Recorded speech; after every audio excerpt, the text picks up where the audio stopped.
My boyfriend broke up with me because I asked him to prioritize us. I thought I was being the supportive girlfriend, the one who cared enough to say the hard thing before the relationship quietly died. But the way he looked at me that night, like I'd just revealed something ugly about myself, made my stomach drop in a way I still can't fully explain. My name is Maya, I'm 29, and I work as an accountant at a mid-sized firm. For 14 months, I dated Philip, 27, a marketing coordinator at a tech startup downtown. From the beginning, he was ambitious in that bright, relentless way people love to celebrate. Late nights, weekend work, notebooks full of plans. He talked about getting an MBA within 2 years, like it was already written on his timeline. At first, I admired it. I told myself his drive was a good sign, someone who knew what he wanted. My family always valued hard work, too. My dad climbed from a warehouse job to plant manager. My mom went back to school when I was in high school and became a nurse. I grew up believing love looked like effort. But 6 months ago, effort started feeling like absence. He worked until 9 or 10. He studied for the GMAT like it was a second job. When we were together, his laptop was always between us, like a third person at the table. Our dinners turned into quick bites over spreadsheets. Our weekends became calendar negotiations.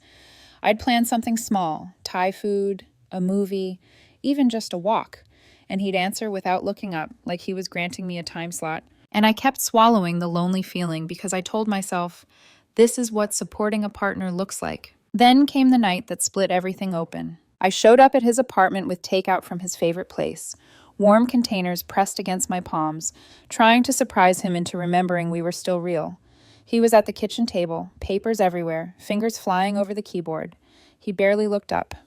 I sat there eating alone while he kept typing, the sound of my chopsticks loud in the silence. When I finally asked, "When do we get to be us again?" he answered like I was asking for something unreasonable. And that's when I said the sentence I can't take back. "Your priorities are messed up." He stopped, slowly closed his laptop, looked at me, calm, sharp, almost tired, and asked, "So you want me to choose?" I thought I was asking for balance. He heard an ultimatum. And then he said very quietly, "Maybe we should break up." In that moment, I realized the relationship hadn't ended because he didn't love me. It ended because he didn't trust the way I loved. If you'd asked me a year ago what my relationship with Philip looked like, I would have given you a clean, easy answer. Healthy, stable, promising. Because on the surface it was. We met at a summer barbecue through mutual friends. One of those warm evenings where the air smells like charcoal and sunscreen, and everyone's laughing too loudly because the daylight makes you feel brave. I remember him standing near the cooler, sleeves rolled to his elbows, talking about a campaign he was working on like it mattered more than anything else in the world. He had that kind of intensity that makes you lean in. Not arrogance, not showy confidence. Just momentum. I liked it. I think I wanted to be close to someone who moved forward without hesitation. I'm an accountant. My life is numbers, schedules, quiet routines. I don't mind that. I've always found comfort in things that make sense on paper. Philip was the opposite. Creative, fast, always thinking 5 moves ahead. When we started dating, our differences felt like balance. I'd bring him steadiness. He'd bring me color. In the beginning, he made time, real time. He'd leave his phone face down when we ate. He'd walk me to my car after dates, even when it was inconvenient. He'd ask questions like he actually wanted the answers, about my job, my family, the weird little habits I didn't even realize I had. He remembered details. He'd text me midday just to say something small, a meme, a song, a line from a podcast he thought I'd like. And early on, so early it should have counted as a warning, he told me about business school. 2 years, he'd said, eyes bright, maybe sooner. I want an MBA. I want to get into executive management. I remember smiling and saying, "That's incredible, you should." Because who says no to someone's dream? I didn't realize that sentence would eventually sit between us like a contract I'd signed without reading. His ambition wasn't random either. It came from somewhere deep. Philip grew up in a small town about 4 hours away. His parents both worked at a paper mill. His dad ran machinery. His mom did payroll in an office that always smelled like ink and industrial soap. They weren't poor in the dramatic way people imagine on TV, but money was always a tight belt.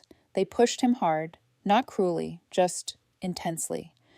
The message was clear. You will get out. You will do better. He was the first in his family to graduate college.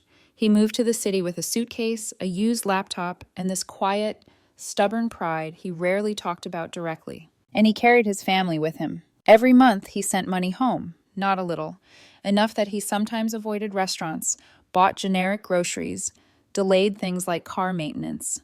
He had a younger brother, Tristan, still in high school, a senior that year, who was brilliant at math and wanted to study engineering. Philip talked about him with this softness that didn't show up anywhere else, like his brother was the one part of his life that didn't require proving anything. I understood that loyalty, I respected it, but I also started noticing how much pressure he lived under, pressure he rarely admitted. When we talked about his future, it was never, I hope. It was always, I have to. Over time, I got to know his world in pieces. The late-night GMAT practice tests, the spreadsheets comparing MBA programs, the way his shoulders stayed tense even when he smiled. I met his friends. I heard his parents on speakerphone once, congratulating him like he was already successful just for trying.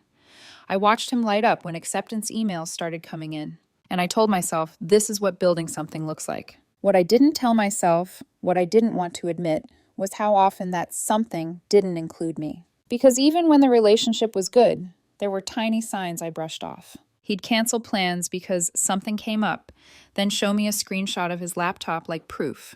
He'd promise a weekend trip, then turn it into a maybe. He'd listen when I talked, but his eyes would flick to his phone in a way that made me feel like I had to compete with whatever was glowing on that screen. And the scariest part? I didn't argue, not really. I adapted. I became the girl who said, it's okay, I get it, even when my chest felt tight saying it. Because I loved him, and because I thought love was supposed to be flexible. I didn't realize I was slowly training him to believe I would always bend.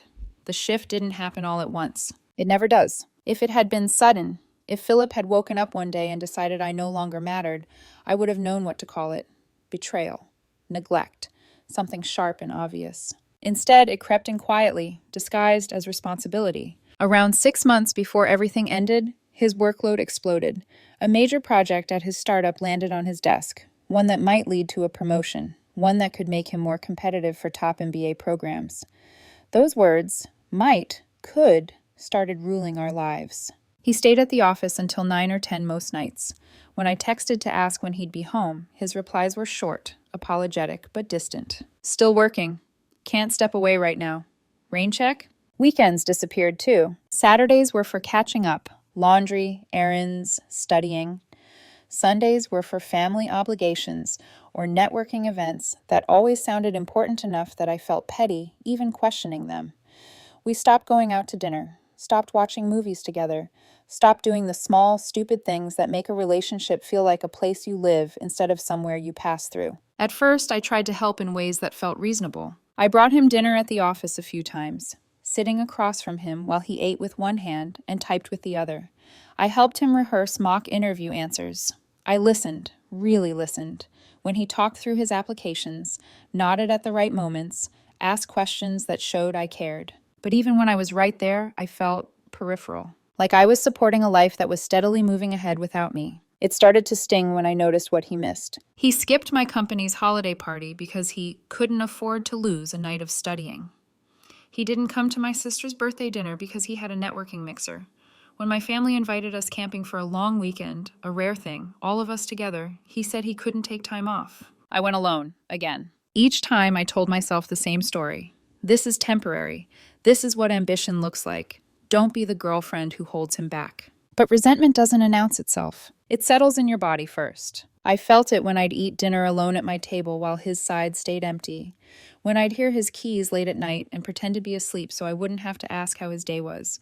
When I stopped initiating plans because rejection, even polite rejection, started to feel personal. And then there was Stanford. He got accepted to 3 business schools for the following fall. One of them was top 10, across the country, 2 years in California. He talked about it constantly. Program focus, alumni connections, career trajectories. He'd pull up websites and rankings like evidence. What he didn't do was ask me what I thought. He spoke about moving like it was a shared assumption. When I'm out there, when we're in California.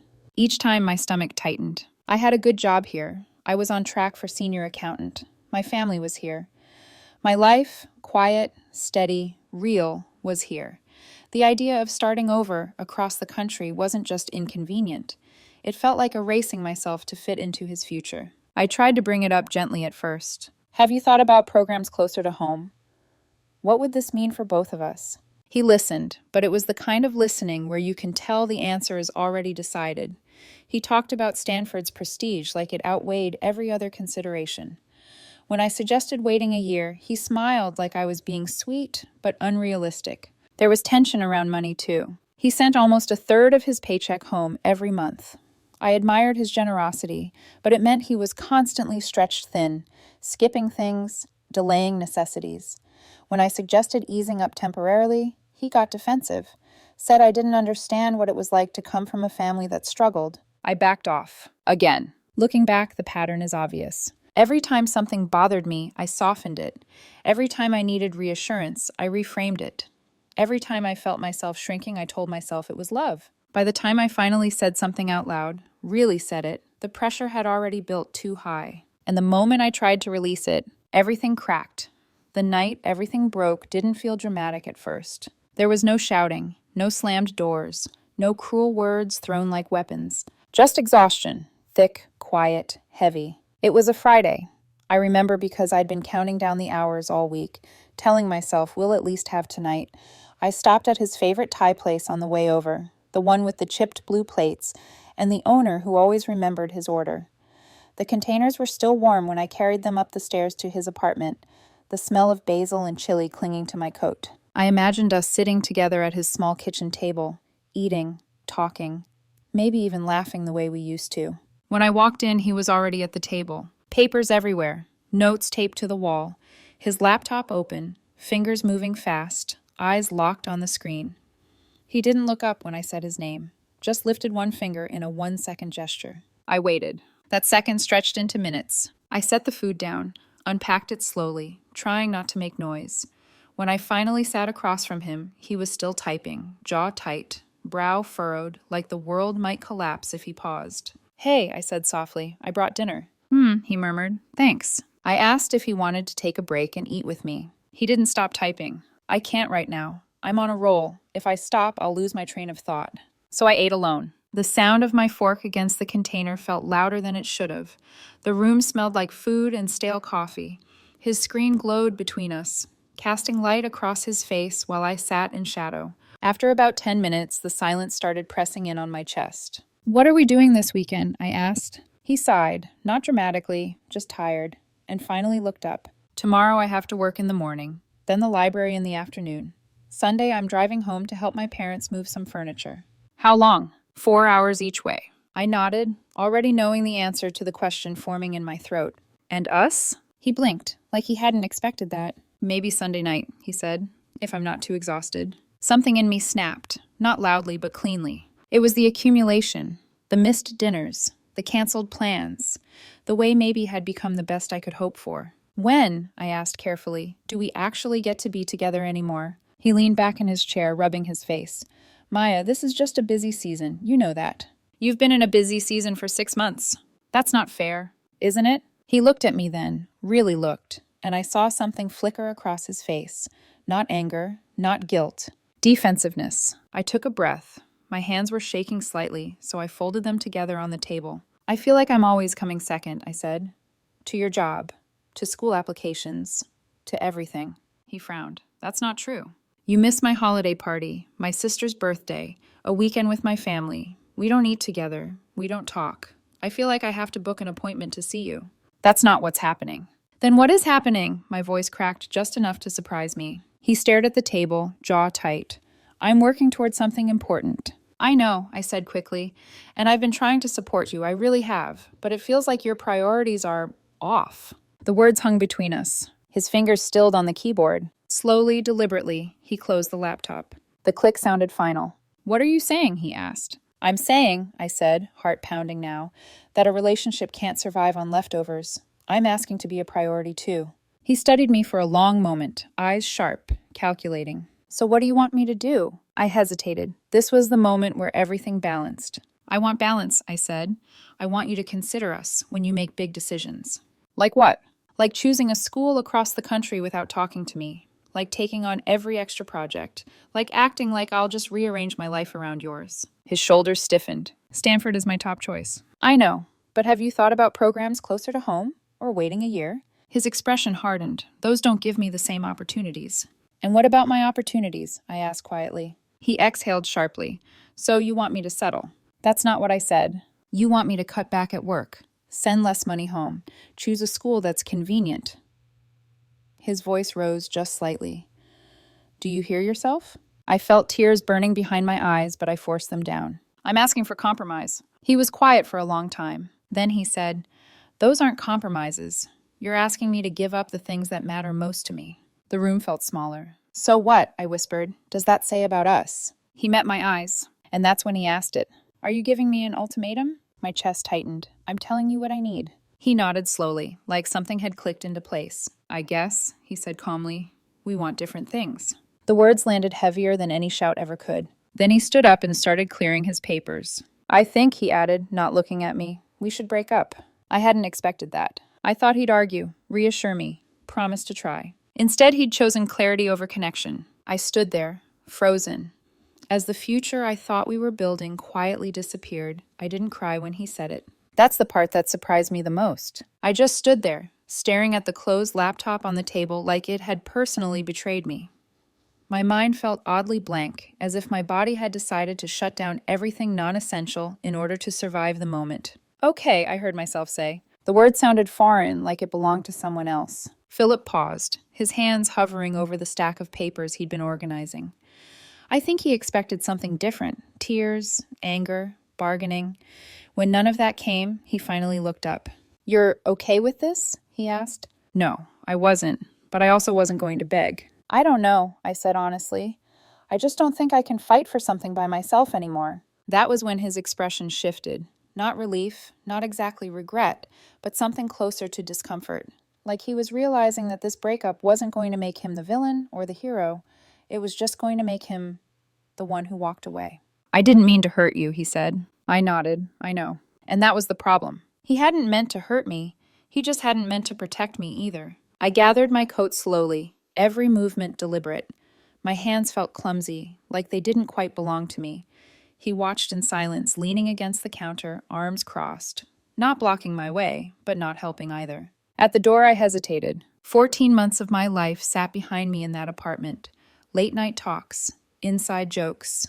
The version of myself who believed patience would eventually be rewarded. I turned back to him. Did you ever think, I asked quietly, about what this was costing me? He opened his mouth, then closed it again. I thought you understood, he said finally. I nodded again, slower this time. I did, that's why I stayed. I left before my voice could break. The drive home was a blur of red lights and empty streets. I don't remember the music playing or how long it took. I only remember gripping the steering wheel so tightly my fingers hurt, like if I let go, something worse than sadness would spill out. When I got home, I sat on the edge of my bed and stared at the wall. The silence was different here. Not heavy, not tense. Just hollow. For the first few days, I moved through my life on autopilot. Work, emails, coffee, sleep, repeat. I didn't tell anyone what had happened. Not my family, not my friends. Saying it out loud would have made it real, and I wasn't ready for that yet. Philip didn't reach out. Neither did I. That hurt more than I expected. By day 3, the questions started creeping in. Did I push too hard? Should I have waited? Was I asking for too much? I replayed the conversation over and over, mentally rewriting my lines, softening my tone, imagining different outcomes. In some versions, he understood. In others, I stayed quiet and slowly disappeared from his life anyway. None of the versions ended well. On the 5th day, I finally told my best friend Lena over coffee. I got through the facts without crying. How we broke up. Why. How calm it all was. She listened, eyes steady on mine, hands wrapped around her mug. When I finished, she asked one question. Did you feel heard in that relationship? I opened my mouth, closed it, then shook my head. That's your answer, she said gently. Still, doubt lingered. Because I had loved him, and part of me still believed that love meant endurance, that if you just waited long enough, things would balance out. That ambition and partnership could coexist if one person was patient enough. I wondered if I'd failed some unspoken test of understanding. Then, about a week later, something shifted. I ran into Jake, the mutual friend who'd introduced us, at a coffee shop near my office. He asked about Philip casually, the way people do when they assume stability. When I told him we'd broken up, his eyebrows shot up. Really? He said. That's surprising. Why? He hesitated, then shrugged.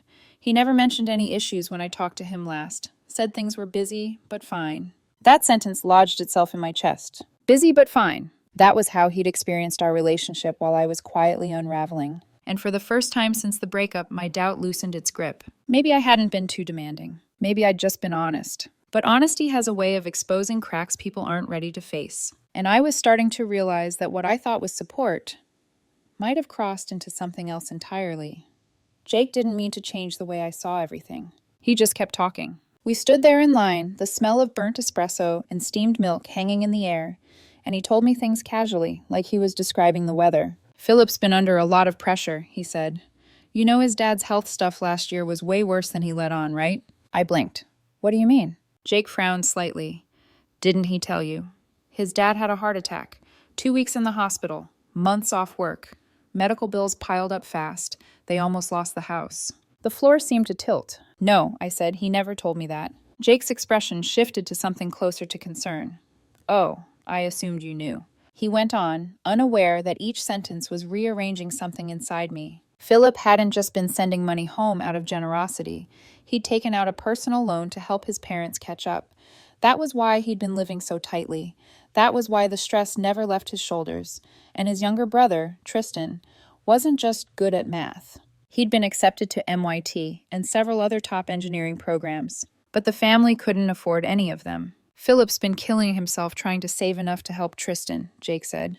He doesn't want him settling for community college when he's got that kind of brain. I nodded slowly, my coffee forgotten. All at once, his intensity made more sense. The late nights, the obsession with rankings, the refusal to slow down. And for a moment, just a moment, I felt something dangerously close to guilt. If I'd known how bad things really were, would I have said things differently? That question followed me home and sat beside me on the couch, heavy and accusing. That night, I typed out a message to Philip. Deleted it. Typed another. Deleted that too. Eventually, I sent something short. I ran into Jake. He filled me in on some things I didn't know. I'm sorry I wasn't more understanding. If you're open to it, maybe we could talk. 3 days passed. No response. On the 4th day, my phone buzzed. I appreciate the apology. I don't think meeting up is a good idea. I'm really busy getting ready for my move. That was it. No anger, no warmth, just closure, delivered politely. I should have stopped there. I didn't, because knowing the full story made me want to fix it, or at least soften the damage. Philip had always talked about Tristan with pride and worry tangled together. College costs, loans, interest rates, it all terrified him. And numbers were my language, my comfort zone. So I did what I always did when I saw a problem. I tried to solve it. I looked up Tristan on social media. Easy enough, public profile, school posts, acceptance announcements. I sent him a message, introducing myself as Philip's girlfriend. Ex, technically, but that felt too complicated to explain. I offered to help him run through college cost scenarios, loans, scholarships, transfer options, just information. To my surprise, Tristan replied almost immediately. He was polite, grateful, nervous. We set up a video call for the weekend. He was brilliant, quietly, effortlessly. He showed me acceptance letters like they were something he wasn't sure he was allowed to be proud of. We talked numbers, monthly payments, long-term consequences, options that didn't involve crushing debt. At one point, he admitted something that made my chest ache. I don't want to ruin my brother's life, he said. He's already doing so much for us. After the call ended, I felt good, useful, helpful. So I texted Philip to let him know. I thought he'd appreciate it. He called me within the hour. I knew something was wrong the moment I answered. His voice was tight, controlled in a way that meant anger was already burning underneath. Why did you contact my brother? He demanded. I straightened instinctively. I was just trying to help. He seemed really stressed about finances. That wasn't your place, he snapped. I didn't mean... You went behind my back, he said. You contacted a teenager about my family's private business without asking me. I wasn't trying to interfere. I thought... That's the problem, he cut in. You thought. You always think you know what needs to be done. The words landed harder than I expected. He took a breath, then continued, slower now, colder. This is why we don't work. You don't listen. You manage. I swallowed. I was trying to help. I know, he said, and that's exactly it. Then he told me something that caught me completely off guard. After we broke up, he'd talked to his best friend, Emma. She'd apparently been worried about our relationship for a while, had noticed things, patterns. She said you were always trying to fix my life, he said. That you gave advice I didn't ask for. That you stepped into places that weren't yours. My mind raced. That's not fair, I said. I cared about you. I know you did, he replied, but intention doesn't erase impact. Then came the part that made my stomach drop. He reminded me of a company happy hour months earlier, how I'd mentioned to his boss that he was working long hours and might need time off. At the time, I thought I was being supportive. He'd been embarrassed. She thought I was complaining about my workload through you, he said. It almost affected how she saw me. I went quiet. He went on, about my comments on his finances, my suggestions about banks and investments, my opinions on where he should apply, how it all added up to one thing. It felt like you didn't trust me to run my own life. By the end of the call, my hands were shaking. I didn't know you felt that way, I whispered. I didn't know how to say it without starting another conversation about what I should do differently, he said. That was when it finally clicked. I hadn't been trying to control him out of malice, but I had been crossing boundaries, over and over, under the disguise of love. Before he hung up, he said one last thing. I need you to stop contacting me and my family. I'm moving on. The line went dead. I sat there for a long time after, phone in my lap, heart pounding. For the first time, I wasn't just grieving the end of the relationship. I was confronting this possibility that I'd contributed to its destruction in ways I hadn't been willing to see. And that realization? It was just getting started. After that phone call, the silence hit differently. Before, it had felt like grief, an absence I could explain with heartbreak. Now it felt like exposure, like someone had pulled back a curtain and left me standing under harsh light, suddenly aware of every movement I'd made without realizing how it looked from the outside. I didn't sleep much that week. I'd lie in bed staring at the ceiling, replaying moments I'd once categorized as care. Each one returned with a different weight now. The night I reorganized his kitchen cabinets while he was out of town, because it made more sense that way. The spreadsheet I'd made comparing MBA programs and sent him without asking.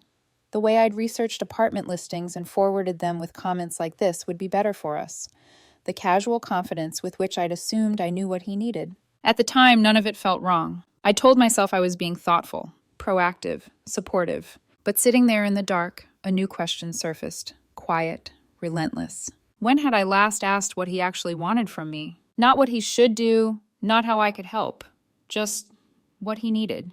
The answer scared me. I realized I didn't know. That realization cracked something open in my chest. Because if I was honest, I'd always taken pride in being the capable one, the problem solver, the steady presence people leaned on. In my family, that role had been praised, encouraged even. When someone struggled, you stepped in. You fixed things. That was love. But what if I'd learned the wrong lesson? What if instead of partnership, I'd been offering management? I went to work, but my focus slipped. Numbers blurred. Emails piled up unanswered. I caught myself zoning out in meetings, my mind looping back to the same uncomfortable thought. What if I wasn't the supportive girlfriend I thought I was? That night, I called my sister Emma. She'd always been the emotionally intuitive one in our family, the person who noticed things before anyone else did. If anyone could tell me the truth without sugarcoating it, it was her. We met at our parents' house for dinner. The kitchen smelled like roasted vegetables and garlic, familiar and grounding. Halfway through the meal, I put my fork down. Can I ask you something? I said. She looked up immediately. Of course. Have you ever thought that I can be controlling? The word tasted bitter in my mouth. Emma didn't answer right away. She studied my face for a long moment, then sighed softly. I'm really glad you asked, she said. My stomach dropped. She explained gently, carefully, how she'd noticed a pattern over the years, how I jumped into solution mode the second someone mentioned a problem, how I often assumed responsibility where none had been asked for. She gave me an example that stung more than I expected. A few months earlier, our cousin had been venting about wedding stress, overwhelmed, emotional. I'd immediately launched into recommendations. Planners, timelines, budget breakdowns. Emma remembered how our cousin's smile had tightened, how the conversation had shifted. She just wanted you to listen, Emma said, not fix it. I stared at my plate. I thought I was helping. I know, she said. That's why it's tricky. You're not doing it to control people. You're doing it because you care. But sometimes, caring looks like stepping back. The words landed heavy. Emma went on, explaining something that finally made sense of Philip's hesitation to confront me directly. When someone always has advice, she said, it can feel unsafe to bring up issues, like you're going to turn their feelings into another problem to solve. That hit me harder than any accusation. because it meant that even when Philip had concerns, I might have unknowingly trained him not to voice them. I drove home that night in silence. No music, no podcasts, just the hum of the road and my own thoughts colliding. For the first time since the breakup, I cried. Not dramatic sobs, just quiet tears that slipped down my face while I sat in my parked car, hands resting uselessly in my lap. I cried for the relationship I'd lost. But more than that, I cried for the version of myself I thought I was, the one who believed good intentions were enough. I realized something painful and necessary. I hadn't just lost Philip. I'd lost the illusion that love, when wrapped in control, still counts as love. That night marked the lowest point, not because I wanted him back, but because I couldn't unsee the pattern anymore. Once you recognize something about yourself, you can't unknow it. And I was standing at the edge of a truth that demanded change, whether I was ready or not. The turning point didn't arrive with a grand realization or a dramatic confrontation. It arrived quietly, on an ordinary Tuesday morning, while I was standing in my kitchen, waiting for the coffee machine to finish brewing. I'd been replaying Emma's words in my head for days. Caring can look like stepping back. At first, the idea made me uncomfortable. Stepping back felt like abandonment, like indifference, like failing at the one role I'd always been good at. But that morning, as the coffee dripped into the pot, I noticed something small. I was tired.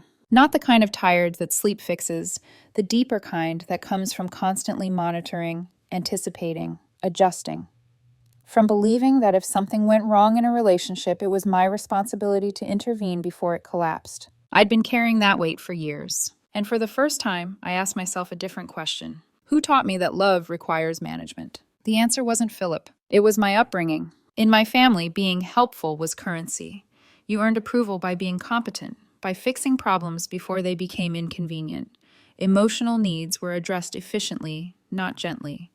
Listening was often followed by instruction. I'd absorbed that without realizing it, and I'd brought it into my relationship, convinced I was being supportive, when I was actually crowding out space. That afternoon, I sat down with a notebook. Not to plan, not to optimize, just to write. I listed moments from my relationship with Philip without judgment at first. Times I'd stepped in, times I'd assumed, times I'd spoken for instead of with. Then I did something harder. I wrote what I should have done instead. Asked, do you want advice or do you just want me to listen? Paused instead of filling silence. Trusted him to handle his family without my intervention. Let uncertainty exist without rushing to resolve it. The list was uncomfortable, but clarifying. Later that week, something happened that confirmed I was on the right track. A coworker, Rachel, someone I barely knew outside of polite conversation, vented to me about a difficult client during lunch. Halfway through her story, I felt the familiar urge rise in my chest. Suggestions forming, solutions lining up. I stopped myself. Instead, I asked, do you want advice or do you just need to vent? She blinked, surprised. Honestly, she said, I just need to vent. So I listened. I nodded. I made eye contact. I didn't interrupt. When she finished, she exhaled deeply and smiled. Thanks, she said. That actually helped. It was such a small moment, but it felt like proof. Not that I was broken, but that I could choose differently. That night, I thought about reaching out to Philip one last time. Not to explain, not to justify, just to acknowledge. But the more I sat with it, the clearer something became. This lesson wasn't for him anymore. It was for me. Reaching out again would have been another attempt to manage, to tidy up loose ends so I could feel resolved. And that would have contradicted everything I was learning. So I didn't. Instead, I made a decision that felt both frightening and freeing. I would let this relationship end without rewriting it. No speeches, no final clarifications, no attempts to be understood. I didn't need his validation to grow. The following weeks were different, not easier, but lighter. I practiced pausing in conversations. I asked questions instead of offering solutions. I noticed how often people opened up more when I didn't rush to fix their problems. And slowly something inside me shifted. I stopped viewing love as something you do to someone. I started seeing it as something you make room for. I realized that true support doesn't come from steering someone toward what you think is best. It comes from trusting them to navigate their own path and choosing to walk alongside them, not in front. That realization didn't erase the hurt of the breakup, but it transformed it. The end of my relationship with Philip wasn't just a loss. It was a mirror, and for the first time I didn't look away. The consequences didn't arrive all at once. They unfolded slowly, unevenly. Like aftershocks, you only recognize once the ground has already settled. Philip moved to California in August. I know that because Jake mentioned it casually in a group chat, attaching a photo of Philip standing in front of a campus sign, smiling in a way that looked both proud and unbearably tired. People reacted with congratulations and fire emojis. I stared at the picture longer than I meant to, then closed the app without commenting. It wasn't jealousy. It was distance finally becoming real. For a while, I expected some dramatic sense of closure to hit me when he left the state. A final ache, a surge of regret. Instead, there was just quiet. The kind that doesn't demand anything from you. I stopped checking his social media after that. Not as an act of discipline, just because I didn't feel pulled to anymore. His life had continued on the trajectory he'd always described, and for the first time, I wasn't trying to imagine where I fit into it. He didn't reach out again, neither did I. From what I heard through mutual friends, his world narrowed and expanded at the same time. Business school consumed him. Classes, group projects, networking events that stretched late into the night. His schedule sounded even more brutal than before, but now it was chosen, not negotiated. People said he was thriving, but there were other details too. He wasn't dating anyone. He rarely came home for holidays. When he did, it was quick. No lingering, no catching up. His parents leaned more heavily on his brother now that Philip wasn't physically there. Tristan, meanwhile, had his own breakthrough, a merit-based scholarship to a strong state engineering program. Full ride, no debt. When Jake told me that part, I smiled. Not because I'd had anything to do with it, but because it meant the weight Philip had been carrying alone had finally lifted, without my intervention. And that mattered. As for me, the fallout was quieter, but just as real. I noticed changes in my relationships almost immediately. Conversations felt less tense. People lingered longer when they talked to me. I wasn't the person who swooped in with answers anymore. I was the person who made space. At work, something unexpected happened. During a team meeting, a junior analyst admitted she was overwhelmed by a new project. Old me would have jumped in with suggestions, reassigned tasks in my head, started problem solving out loud. Instead, I asked, "What's the hardest part right now?" She thought for a moment, answered. We talked it through, together. By the end of the meeting, she'd outlined her own solution, visibly relieved. Later, she pulled me aside. "Thanks for not taking over," she said. That meant a lot. I carried that sentence with me for days. It became proof that growth isn't loud, it's cumulative. Philip's absence settled into my life like a piece of furniture I no longer bumped into. I stopped rehearsing conversations I'd never have. Stopped wondering how to phrase things better. Stopped translating my needs into something more palatable. I didn't feel triumphant. I felt aligned. There were moments, of course, small ones, when a memory would catch me off guard. A restaurant we used to like. A phrase he used to say. But those moments passed without spiraling. They didn't demand action or explanation. They just existed. The biggest consequence, the one I hadn't anticipated, was this. I stopped confusing being needed with being loved. I realized how much validation I'd drawn from being useful, from being the one with answers. How much I'd equated indispensability with intimacy. Philip hadn't needed me to run his life, and I didn't need him to justify mine. The relationship didn't implode. It didn't leave scorched earth behind. It simply ended. And the truth, hard as it was to accept, was that this ending didn't make either of us the villain. It revealed incompatibility. Different ways of loving. Different thresholds for autonomy. Different definitions of support. The fallout wasn't destruction. It was clarity. And for the first time, that clarity felt like relief. A year later, my life looks smaller on the outside. No dramatic milestones. No sweeping reinventions, no grand declarations about who I've become. And yet, this is the most grounded I've ever felt. My days are steady. Work fills my weekdays in a way that feels challenging but not consuming. I go for walks in the evenings. I say no without guilt. I listen more than I speak. When people tell me about their problems, I ask a simple question before anything else. What do you need from me right now? Sometimes they say advice. Sometimes they say nothing. Sometimes they don't know yet. And I've learned that all of those answers are valid. I dated a little after Philip. Not seriously, not urgently. I paid attention to how my body reacted when someone talked about their goals, their stress, their dreams. I noticed when the old urge to organize, improve, optimize started creeping in, and I practiced letting it pass. Not perfectly, but consciously. I don't regret loving Philip. I don't regret trying. What I regret, if anything, is believing that love had to look like effort at all times. That discomfort was proof of commitment, that patience meant shrinking. It doesn't. Love isn't about fixing someone's life so they can finally be available to you. It's about trusting that they are capable of living it, whether or not you're part of the plan. Philip taught me something by leaving that I might never have learned if he'd stayed. That good intentions can still cause harm, and that growth often comes from endings we didn't choose. I don't think he was wrong to choose his career, and I don't think I was wrong to ask to matter. We just weren't wrong in the same direction. If there's a lesson here for anyone listening, it's this. Support is not control, care is not management, and love doesn't require you to make yourself smaller to prove you belong. Sometimes the most respectful thing you can do for someone else and for yourself is to step back and let the truth stand on its own. That's what I did. And in the quiet that followed, I found something I didn't know I'd been missing: myself.